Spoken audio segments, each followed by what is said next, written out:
I'm very happy to have this personal visit with you. Won't you be seated, please? And now, may I request that you forget all your problems and just relax while I bring you the master key with which you may unlock the door to any opportunity that your mind can conceive. The master key consists of 17 principles, the first of which is definiteness of purpose. Right here at the beginning of our visit, I'm going to make you a promise. If you will decide definitely what you want most during your entire lifetime and write it down on paper so that I can read it, I will give you the master key with which you may open the door to the attainment of your desires, whatever they may be. The exact moment when I will deliver this master key to you will depend entirely upon when you are ready to receive it. This is the first of 13 messages that I will deliver to you. Now, in each message, I will describe the master key in terms that you will understand, if you are ready to understand. And now I shall give you the first cue as to the nature of the great master key which has been responsible for all the great successes in every calling, in every part of the world. Please listen carefully to what I have to say, because you may discover the secret of the master key in this first visit. You may get your first cue as to the nature of the great master key when I tell you that psychologists have discovered a natural law which is the very foundation of all personal successes.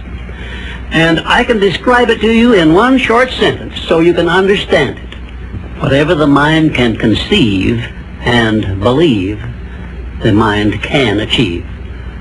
Isn't that a profound statement? You will notice that it says nothing about the need for education, but simply that whatever your mind can conceive and believe, your mind can achieve. Now, if you want evidence that the mind can achieve whatever the mind can conceive without the benefit of formal education, you only have to remember that Thomas A. Edison conceived the idea of becoming an inventor and lived to become the world's greatest scientist in the field of invention, with only 3 months of common school education. When I first heard Andrew Carnegie describe this natural law, which makes it possible for you and I and everyone else to write his own price tag in life and attain it, I became so enthused over it that I began to search for the power back of it, and my curiosity led me finally to the discovery of the master key, which I shall reveal to you if you are ready to receive it. My search led me to the study of the spiritual forces with which all of us are blessed. And it was in this field that I came upon a clue which has enabled me to help millions of people to find their earthly destinies. I want to describe my discovery in the simplest terms possible, because it will reveal to you why it is true that whatever the mind can conceive and believe, the mind can achieve, regardless of how many times you may have failed in the past or how lofty your aims and hopes may be. I caught my first fleeting glimpse of the profound law which provides the means by which we may choose our own purpose in life and attain it while I was being coached by Andrew Carnegie during the organization of the Science of Success philosophy.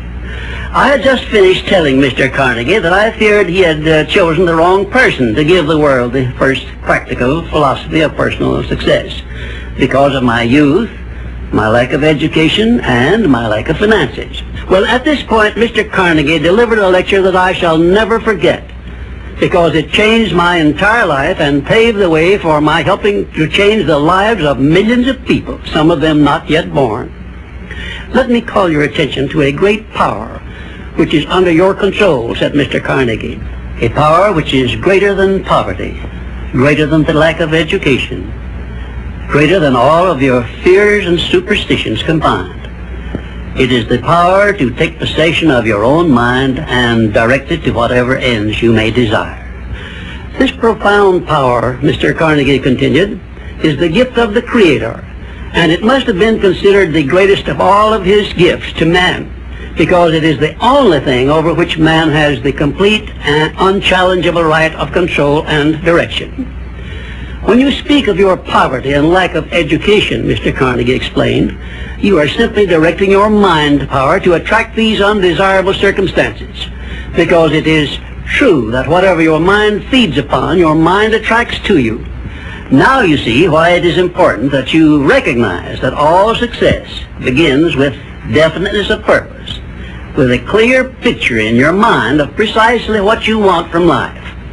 Then Mr. Carnegie continued his speech with a description of a great universal truth which made such an impact upon my mind that I began then and there to give myself a new outlook on life, and set up for myself a goal so far above my previous achievements that it shocked my friends and relatives when they heard about it. Everyone, said Mr. Carnegie, comes to the earth plane blessed with the privilege of controlling his mind power and directing it to whatever ends he may choose. But, he continued, everyone brings over with him at birth the equivalent of 2 sealed envelopes, one of which is clearly labeled, the riches you may enjoy if you take possession of your own mind and direct it to ends of your own choice.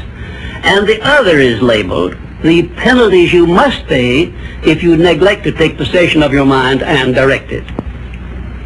And now let me reveal to you, said Mr. Carnegie, the contents of those 2 sealed envelopes. In the one labeled riches is this list of blessings.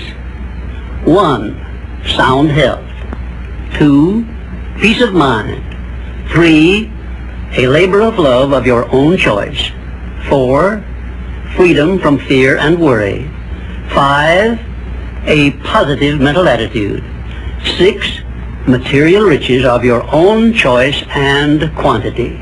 In the sealed envelope labeled penalties, Mr. Carnegie continued, is this list of the prices one must pay for neglecting to take possession of his own mind. 1, ill health. 2, fear and worry. 3, indecision and doubt. 4, frustration and discouragement throughout life. 5, poverty and want. 6, and a whole flock of evils consisting of envy, greed, jealousy, anger, hatred, and superstition. Now, my mission in life is to help you and everyone who needs my help to open up and use the contents of the sealed envelope labeled riches. And the starting point from which you must take off if you wish to write your own ticket from here on out for the remainder of your life, I will describe for you in these simple instructions. 1, procure a neat pocket-sized notebook, or something on the order of this one here, loose leaf affair. And on page 1, write down a clear description of your major desire in life, the one circumstance or position or thing which you will be willing to accept as your idea of success. And remember before you begin writing that your only limitations are those which you set up in your own mind or permit others to set up for you. And 2, on page 2 of your notebook, write down a clear statement of precisely what you intend to give in return for that which you desire from life. And then start in right where you stand now to begin giving. And 3, memorize both of your statements, what you desire and what you intend to give in return for it, and repeat them at least a dozen times daily. And always end your statements with this expression of gratitude for the blessings with which you were gifted at birth. I ask not, O divine providence, for more riches, but more wisdom with which to accept and use wisely the riches I received at birth in the form of the power to control and direct my mind to whatever ends I desire. If you are not too successful or self-satisfied to accept and express this profound prayer, if you accept it and express it in the same spirit of humble sincerity in which I pass it on to you, a new and a better world will reveal itself to you. A world in which you will see reflected the circumstances and the things which you yourself have created. In my next visit, I will give you a description of the second principle of success, through the application of which you may make use of the education and experience of other people, and get the necessary help you may need in attaining your definite major purpose in life. And now let me close this, our first visit, with my favorite expression of gratitude.